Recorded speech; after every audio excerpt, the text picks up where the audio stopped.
સરખાય છે। TPO સાગઠિયાની twin ટાવરની office seal કરવામાં આવી છે અને ઓફિસમાંથી ભારે ભરખમ તિજોરી જપ્ત કરવામાં આવી છે। તિજોરીમાં રૂપિયા અને દસ્તાવેજ મુદ્દે તપાસ કરવામાં આવશે। એસીબી ભ્રષ્ટાચારના રૂપિયા દસ્તાવેજોની તપાસ કરી રહ્યું છે। સાગઠિયાની ઓફિસનો 67,000નો વેરો ભરવાનો બાકી છે।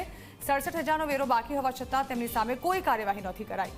છેલ્લા 4 દિવસથી ક્રાઇમ બ્રાન્ચ એસઆઈટી કરી રહી છે સાગઠિયાની પૂછપરછ। રાજકોટ મહાનગરપાલિકાના તત્કાલીન ટીપીઓ એમડી સાગઠિયાને રાજકોટ મહાનગરપાલિકા દ્વારા સસ્પેન્ડ છે તે કરવામાં આવ્યો છે, પરંતુ તેમના ભ્રષ્ટ કારનામાઓનો અનેક યાદીઓ છે તે બહાર આવી છે।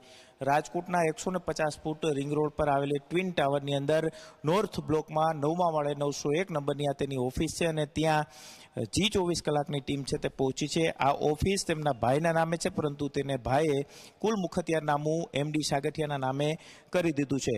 જે રીતના ટાઉન પ્લાનિંગ ઓફિસર જે મનસુખ સાગઠિયા છે કે તેમની તિજોરીવાળી આ ઓફિસ કે જ્યાં તિજોરી ચડાવતી વખતે પણ લિફ્ટ છે તે બેસી ગઈ હતી અને તેની પણ ફરિયાદ છે તે ઉઠી હતી। આ ઓફિસ ફરી એક વખત રાજકોટ ક્રાઇમ બ્રાન્ચ દ્વારા સીલ છે તે કરવામાં આવી છે। આપ દ્રશ્યોની અંદર પણ જુઓ કે આ ઓફિસ 901માં લગાવેલું સીલ કોઈએ ખોલવું નહીં। એસીબી ક્રાઇમ બ્રાન્ચ રાજકોટ સિટીના હુકમથી આ સીલ છે તે લગાવવામાં આવ્યું છે। અનેક ભ્રષ્ટ જે અધિકારીઓ છે કે તેમની સામે પગલાઓ છે તે તોડાઈ રહ્યા છે, પરંતુ એમડી સાગઠિયાના ભાઈની આ ઓફિસ કે જેનો 67,633 રૂપિયા જેટલો ટેક્સ છે તે બાકી હોવાનું સામે આવ્યું છે। પૂર્વ મહાનગરપાલિકાના કમિશનર સહિતના અધિકારીઓ દ્વારા કોઈ કાર્યવાહી છે તે કરવામાં ન આવી અને વેરો બાકી હોવા છતાં પણ મિલકતની હરાજીની નોટિસ આપવામાં આવી, પરંતુ વગદાર મનસુખ સાગઠિયા સામે તેમના જ અધિકારીઓ દ્વારા કોઈ કાર્યવાહી કરવામાં કેમ ન આવી તે એક સૌથી મોટો સવાલ છે તે અત્યારે ઊભો થઈ રહ્યો છે। રાજકોટ ક્રાઇમ બ્રાન્ચ અને સીટના અધિકારીઓ દ્વારા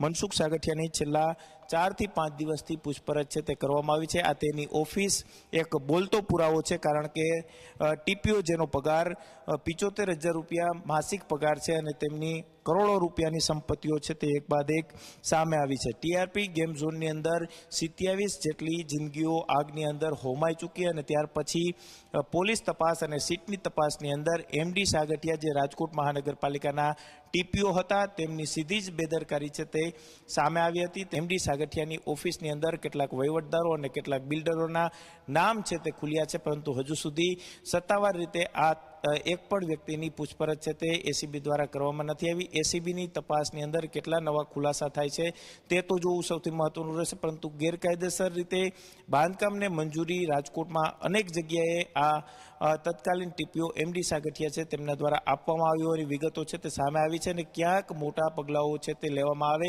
તેવી પણ પૂરી શક્યતાઓ છે તે જોવા મળી રહી છે। એમડી સાગઠિયા સામે જે રીતના પોલીસે એફઆઈઆરનું અંદર તેમનું નામ છે તે ઉમેરવામાં આવ્યું છે, ત્યારે પોલીસ તપાસની અંદર એમડી સાગઠિયા કેટલા નેતાઓના નામ ખોલે છે તે પણ જોવું સૌથી મહત્વનું રહેશે, કારણ કે ક્યાંક એમડી સાગઠિયાને પ્રોત્સાહન આપવા પાછળ રાજકીય નેતાઓ છે તે એટલા જ જવાબદાર છે અને તેમની સામે પણ કડક પગલાઓ છે તે લેવા જોઈએ। રાજકોટ ક્રાઇમ બ્રાન્ચ દ્વારા એમડી સાગઠિયાની ટ્વિન ટાવરની અંદર આવેલી 9મા માળે 901 નંબરની ઓફિસ છે તે ફરી એક વખત સીલ છે તે મારી દેવામાં આવી છે, ત્યારે હવે કેટલા નવા ખુલાસાઓ તેમની મિલકતોને લઈને થાય છે તે પણ જોવું સૌથી મહત્વનું રહેશે। કેમેરા પર્સન ઉદય પવાર સાથે ગૌરવ દવે, ઝી મીડિયા, રાજકોટ।